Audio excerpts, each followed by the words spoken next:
这干什么呀？我穿裙子了，我现在可以跟我姐说实话了。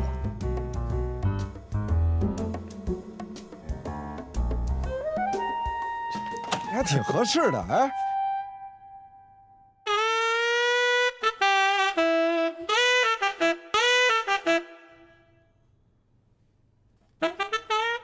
姐，你别误会啊！哎，姐，你回来，我跟你说啊，你别误会啊，他是这么回事，你过来坐下。有件事儿，我必须跟你说清楚了啊，就是之前啊，我答应了罗宾，我们俩打了一个赌，我要帮着他撒个谎，是不是罗宾？我当时就跟你开个玩笑。没想到你还当真了！不，君无戏言。如果我不帮着你骗我姐啊，那么我就要穿裙子。但是姐，我必须把这个实话给说出来啊，哪怕是穿裙子，我也一定要说出来。那就是刘英美，我没有跟她借过钱。啊，没关系，不重要了这不重要，是吧？不，姐。我现在说的可都是实话，都是实话，一点都没有骗你。你要不信我，你可以问罗宾，啊，你问罗宾，罗宾你说，是不是实话？是实话。哎，是实话。实话。啊，我相信。那什么。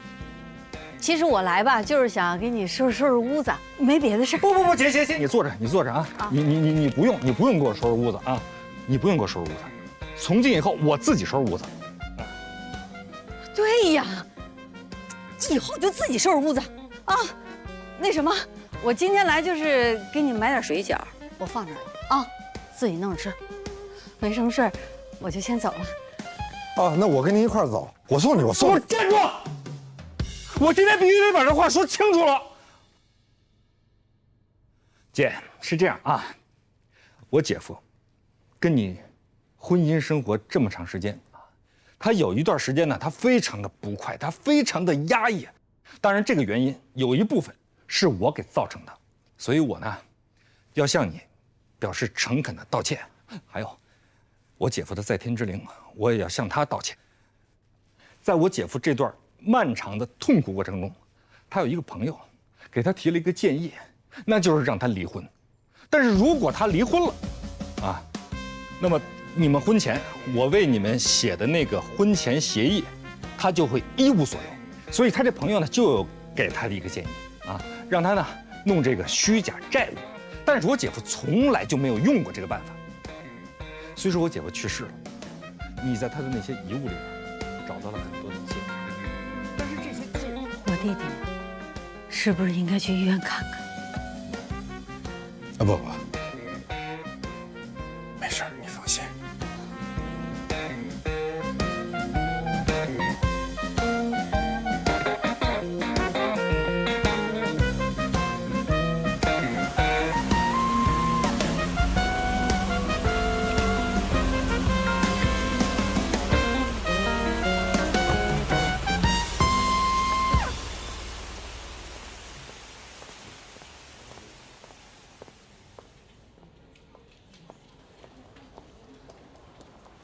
罗老师，怎么了，慌慌张张的？麦飞他被拘留了，他扇了保姆一个耳光。如果光是扇了一个耳光，不至于拘留吧？保姆验出了轻伤。那就不是拘留那么简单了。故意伤害轻伤，处3年以下。他绝对不是故意伤害。走吧，我陪你去。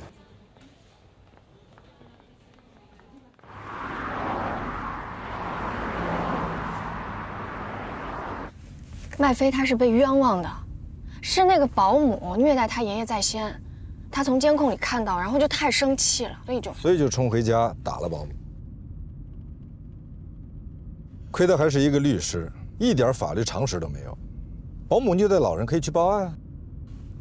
是，他当时就是有点太冲动了嘛，所以。那监控视频呢？那个保姆求着他删掉，他就删了。愚蠢。警察说让我帮他找个律师。那警察是不是还说，让你找到那个保姆，赔偿人家一点钱，写份谅解书？马上找到他的地址。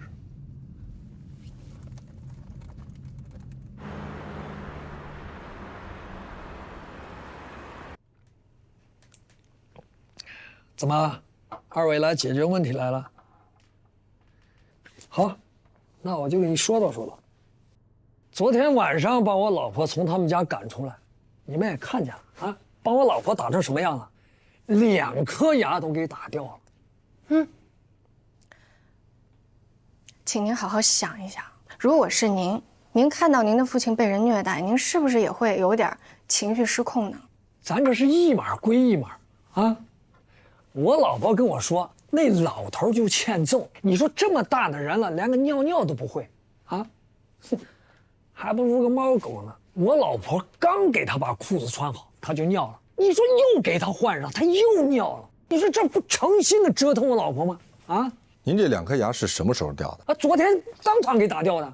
不可能！怎么不可能？他自己都承认打人了，跟警察都认了。您老婆知道的，我当时就在现场，我看到了，没那么严重，血都没有流，我没有看见牙齿掉了。是你说了算还是我说了算？我告诉你，我们这已经构成轻伤，已经验过了。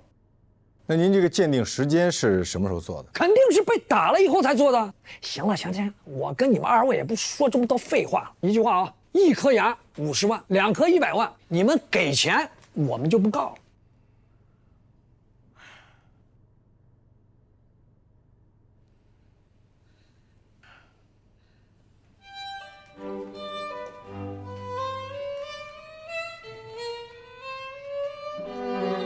您太太这牙，如果我没猜错的话，应该是拔的吧？拔的不是打掉的那2个。那是哪2颗？您能给我看看吗？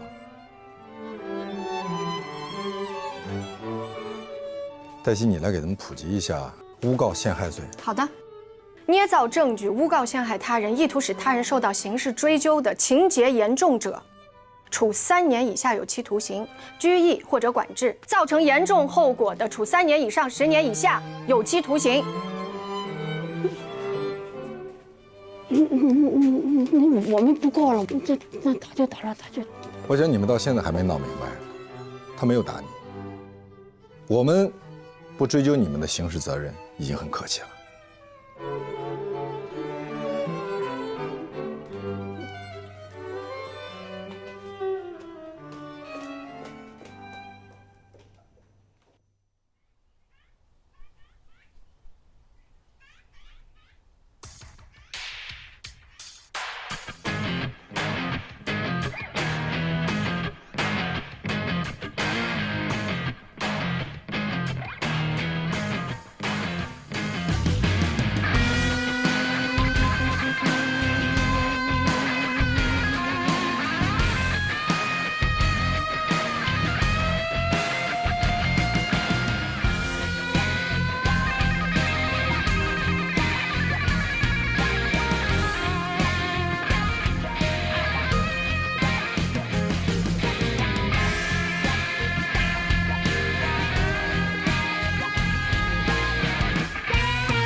你在干什么？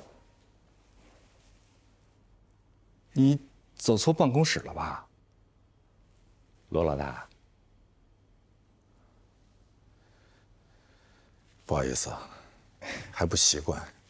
哎，我多问一句啊，我听说许万辉要来咱们这儿嘛？是啊，他会带来新的客户，然后你就许给他，到了这儿就做高级合伙人。你到底想说什么？你知道蓝红为什么离开律所吗？上海有几家外资所请我，都是高级合伙人。恭喜你了，我还在犹豫。别犹豫了，多好的机会啊！好好干，到时候我给你搞一个盛大的离职 party。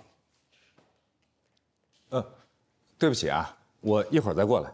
没事儿，我已经没事了，就是来告别的。盛大的离职 party， 我刚才听见了。不必了，谢谢。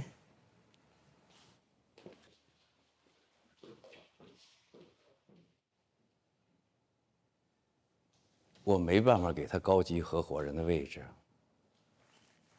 为什么？这不是明摆着的吗？你们干了多长时间，他才干了多长时间？我要是给他高级合伙人的位置，你们能平衡吗？你们不平衡，谁给我干活啊？这实话吧？当时我在场，如果封印是你，我不是封印。当然了，我知道啊，你不必去做封印。为什么你们每个人都要告诉我封印是怎么想的、怎么做的？而你们每个人明明又知道我不是封印。不，我怎么说才能不让你误解我呢？我们说封印，并不是说要你成为封印。其实你的这种此时此刻的感受，我体会过。真的，你像很长时间以来，别人都在跟我说罗宾是怎么做的，罗宾是怎么说的，甚至有人说我们俩关系不好，说我想要灭掉你。但是我指天发誓，我从来没有这种想法，我顶多是想要成为另外一个你。但是后来兰兰跟我说了，她说我不必成为另外一个你，尤其是不能做一个盗版的你，要做就做正版的自己。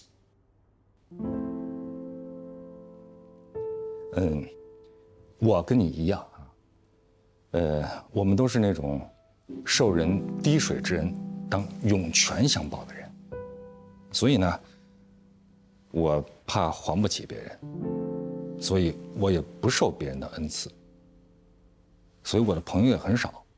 我不用为了维系朋友关系而去做自己不喜欢做的事儿，自己不愿意做的事儿，让谁失望，都不要让自己失望。这是我父亲教给我的。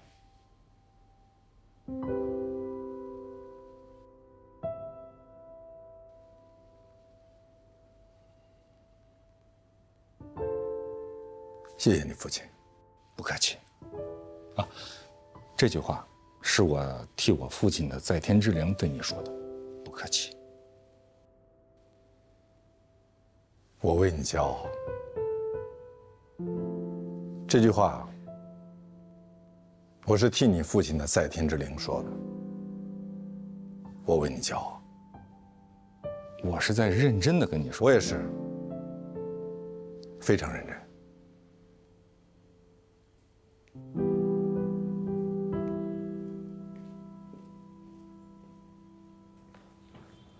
罗主任，丽娜不在吗？丽娜姐她一会儿过来，您找她有事吗？啊，不是她找我。哦，对，她有东西要给您，您等一下。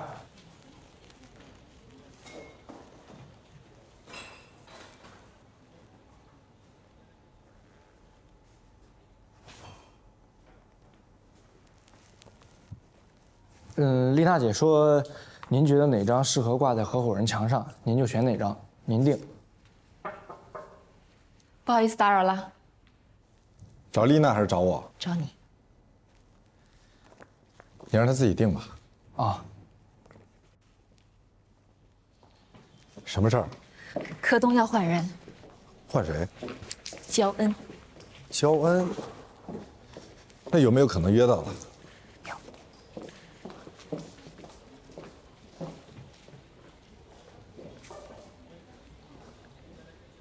丽娜的照片真的要挂在这儿吗？还没公布，我还在考虑中。权益合伙人或者类似的职位。我约好交案的时间告诉你。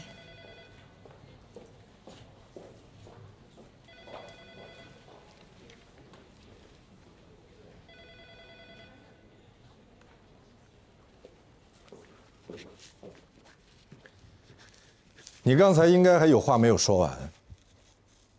我说完了，你也听到了。我只听到了你跟我说，你真的要把丽娜的照片挂在合伙人墙上吗？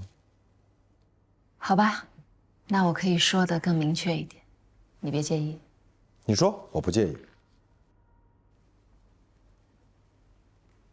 我喜欢全景，因为我喜欢这里公平纯粹的工作环境。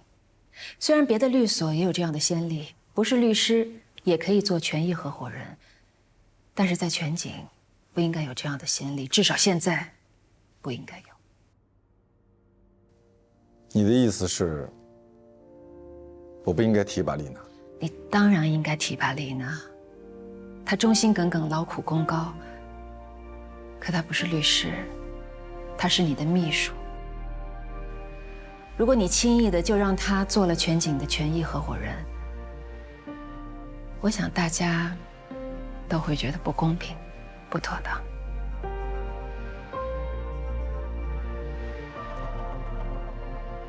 我猜，也许很多人都会跟你有一样的想法，只是他们没有像你一样说出来。我跟你说的这些，你放心，我不会告诉任何人。非常感谢。不，应该是我对你说，非常感谢。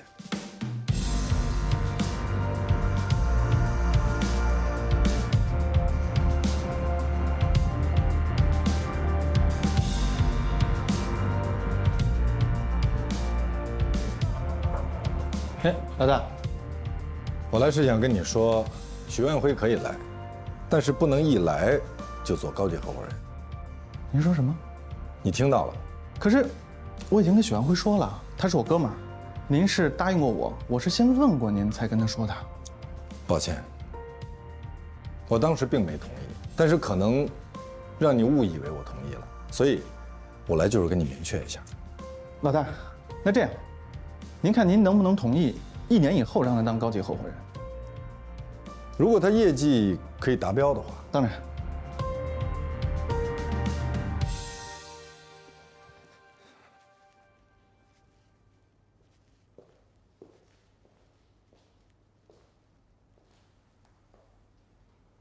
我觉得我需要向你认真的解释一下，以免你误会我。来，你坐。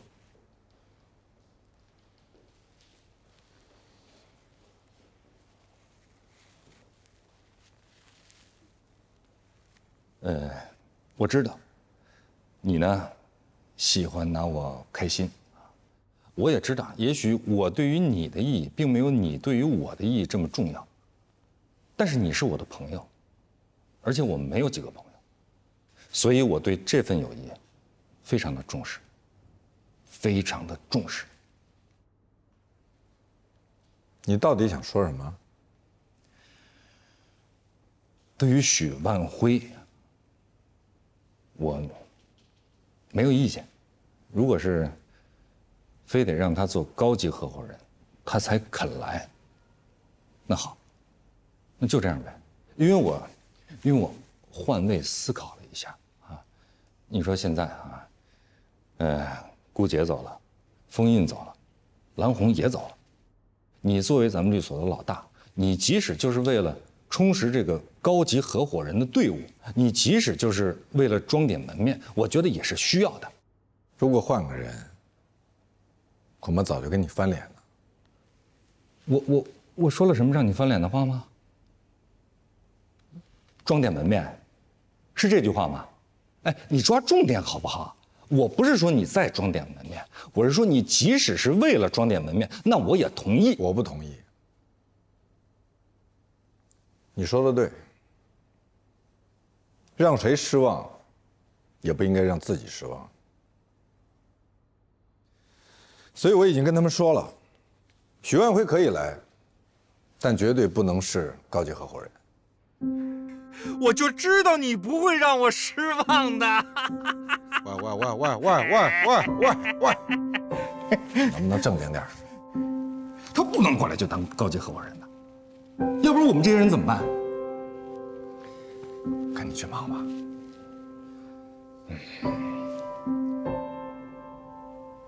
谢谢。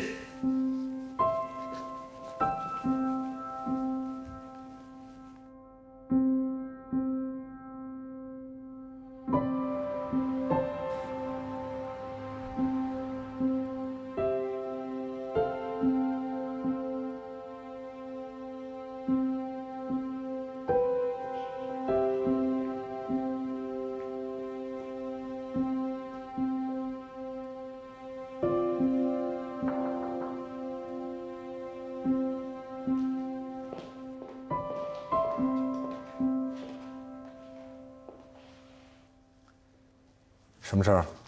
我感觉您好像有心事啊。你从哪儿感觉出来我有心事儿？那您大晚上喝什么咖啡啊？喝咖啡就代表有心事儿啊？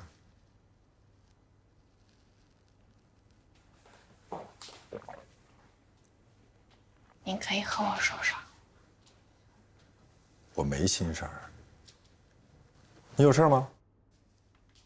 我是过来感谢您的，为什么感谢我？为您每一次匡扶正义，除恶扬善。够响亮的啊！嗯。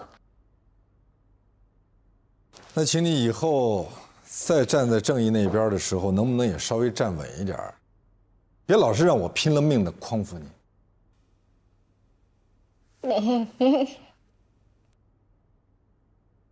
下班回家了。少喝点儿。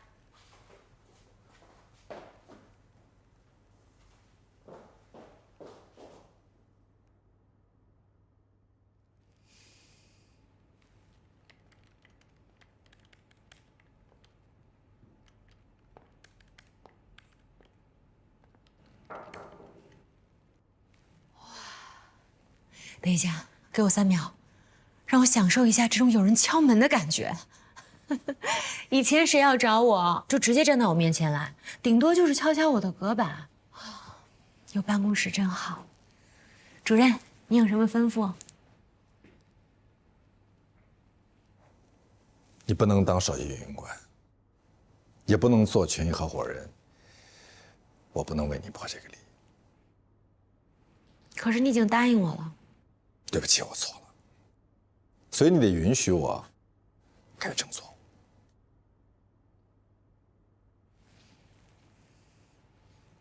我要是不允许呢？我并没有跟你签协议，也没有让人事部门发出正式的人事任命。你应该说话算话。这是你的聘任合同。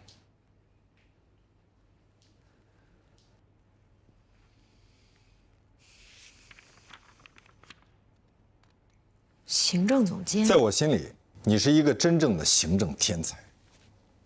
但是合伙人真的不可以。那首席运营官呢？我需要跟你留出更多的进步空间。如果以后你又进步了，我应该拿什么奖励你呢？你说呢？好，你赢了。是双赢。是双赢，可是你赢的更多啊。期待你继续努力，早日成为首席运营官。那我现在是应该说是老板，还是应该说好我加油啊？你想说哪句？你想听哪句？你选。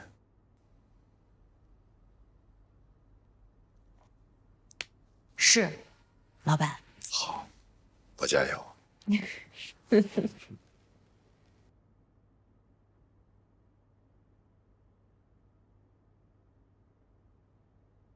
齐家保健品的案子，我恐怕做不到此为止。我看错你了，我就当您是在表扬我。是表扬。谢谢。再接再厉啊！好，我加油。还有啊，以后给我打电话，不许坐在办公桌上。好。再给你打电话，我一定沐浴更衣，以示庄严。哈哈哈！这可是你说的哈，必须说到做到。谢谢，谢谢你，冯主任。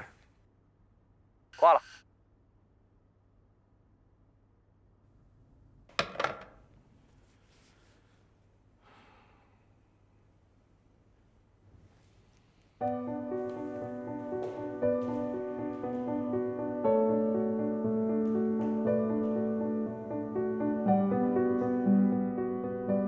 我们走吧，另起炉灶。我不喜欢逃避。那我们就这样这么臊眉打眼的在这儿待着。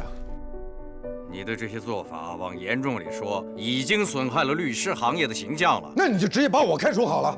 让你道歉是给你机会，他是我最大的客户。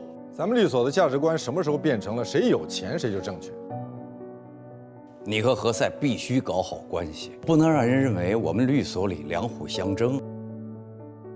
绝不能把责任推到助理或者临时工头上。必要的时候，我会让你负全责。老大，你要相信我。我是相信你，但是你要让我清楚，否则别人不知道我和那姑娘什么关系。不要把时间浪费在不值得的客户身上。我们必须要让来找我们以及准备来找我们的客户知道，我们全景律所不是所有的案件都会接，也不是说你有钱就一定能够成为我们的客户，而高胜诉率也由此产生。我觉得咱们这样做对他不公平。如果你与我为敌，你的损失一定大过我。欢迎竞争，愿赌服输。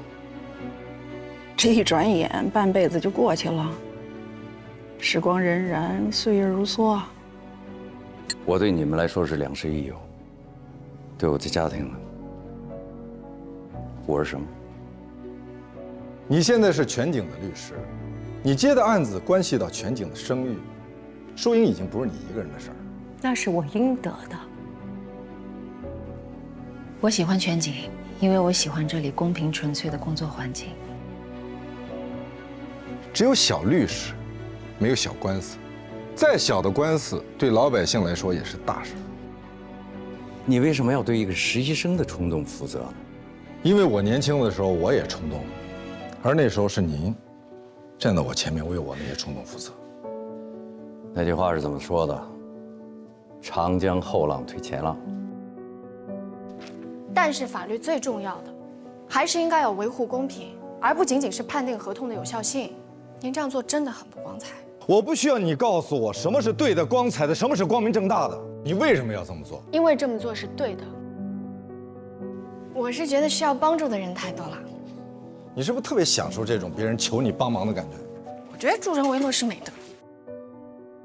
奸钱驱逐正钱是非常残酷的，所以才需要有人挺身而出。挺身而出的成本有多高？你计算过吗？我不知道怎么计算正义的成本。恭喜你，罗宾主任。我希望全景在你的带领下风生水起，蒸蒸日上。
今天天气不错。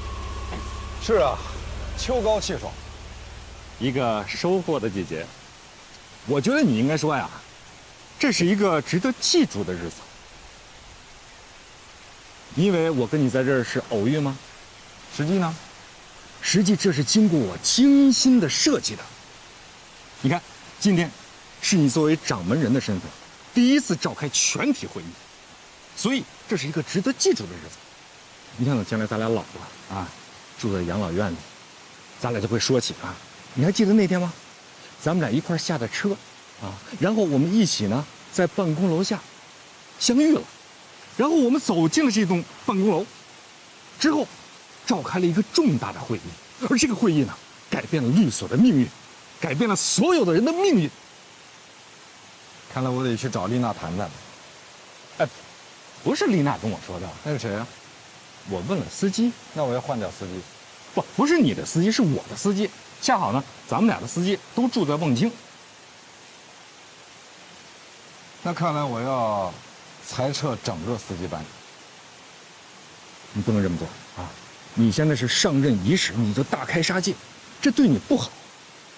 大在，你知道吗？之前啊，我了解了一下我们的运营成本，真的实在太高了。那你也不能裁掉司机班。我没有说裁掉，我说的是裁撤。裁撤的意思是，以后合伙人的司机啊、秘书这些行政成本，律所不再承担。那我的司机呢？跟大家一样，合伙人自己负责。那你的司机呢？我是主任嘛，这就不对了。这就大大的不对了。官兵应该一致嘛，不能说你是主任啊，你司机的费用就由律所来承担，而我是高级合伙人啊，我的司机就由我自己来负担。可是我已经把律所的大部分客户，包括我自己的，都分给你们了呀。哎，但不是所有的案子它都赚钱呀，对吧？比如说公益服务啊、法律援助啊，如果你这么做了啊，那就没有人再去做什么这个帮助老百姓啊这种普通案子，没有人去做公益了。不，律所会专门成立一个公益事业部，由律所养着。那我去公益事业部。可是公益事业部没有司机、秘书这些配置。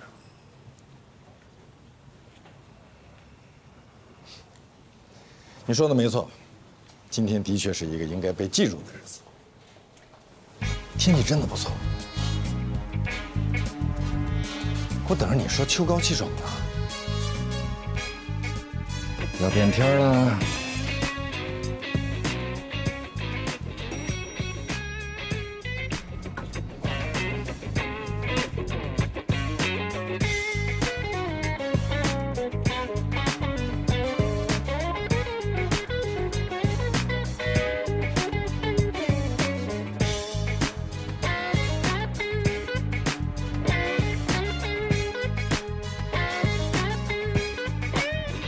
今天你们为什么要坐在这儿？而我为什么又站在这儿？我快速地回忆了一下，我发现迄今为止我参加过的所有会议，绝大部分都是台上的人废话连篇，台下的人昏昏欲睡。所以当今天我有资格站在台上，而你们坐在台下的时候，我决定不这么做。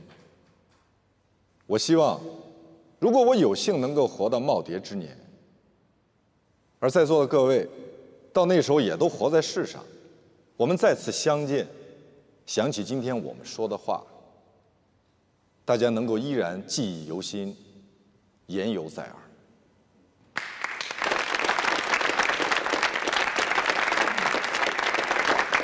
首先，我们要做出一些改变。压缩行政部门，以及改变评价体系。因为当我还是一个年轻律师的时候，我就对僵化的考核体系深恶痛绝。虽然这一体系被发明出来的初衷是为了更好的管理，但是它非常不适合一切有创造力以及有自尊心的个体。他把人当奴隶。你们被要求每天写日报，每周写周报，每月写月报，但我相信，你们当中的大部分人一定会为了对付这些日报、周报、月报犯过愁，而去胡编乱造，甚至嫁祸给无辜的客户。比如你们的客户如何难缠，以至于你们不得不花费大量的时间和精力去安抚他们。而事实上呢，你们只是因为当天没有可以写到日报里的业绩而已。所以，今天这个考核体系正是寿终正寝了，因为我比大家更不想浪费你们自己的聪明才智。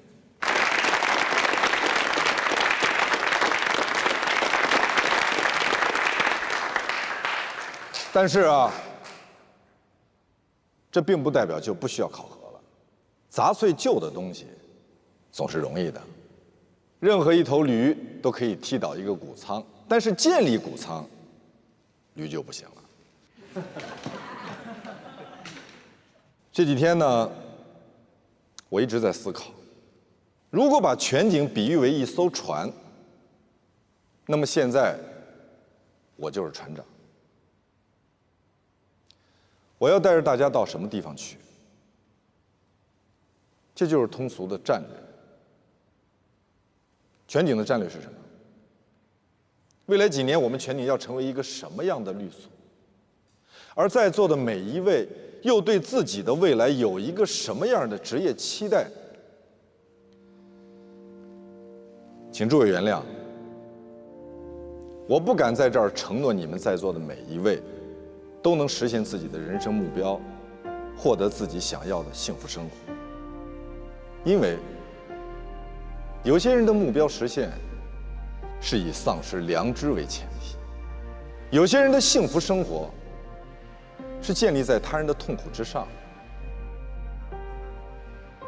而我不希望你们中的任何一个人成为这样的人，我自己也耻于与这样的人为伍。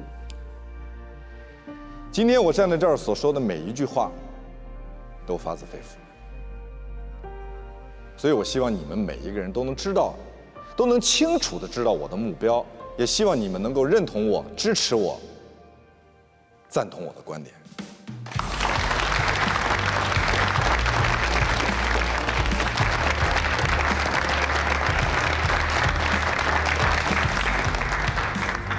第三，我可能不能保证全景在我的带领之下成为最赚钱的律所，但我可以保证，全景可以成为最值得尊重的律所。我也不能保证你们每一个人都可以赚到很多很多钱，但我可以保证，你们在全景的每一天都能感到人间值得。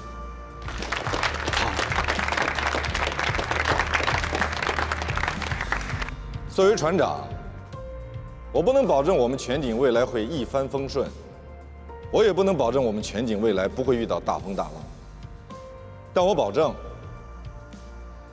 我一定会尽我的全力，为大家挡风遮雨，奋不顾身，一往无前。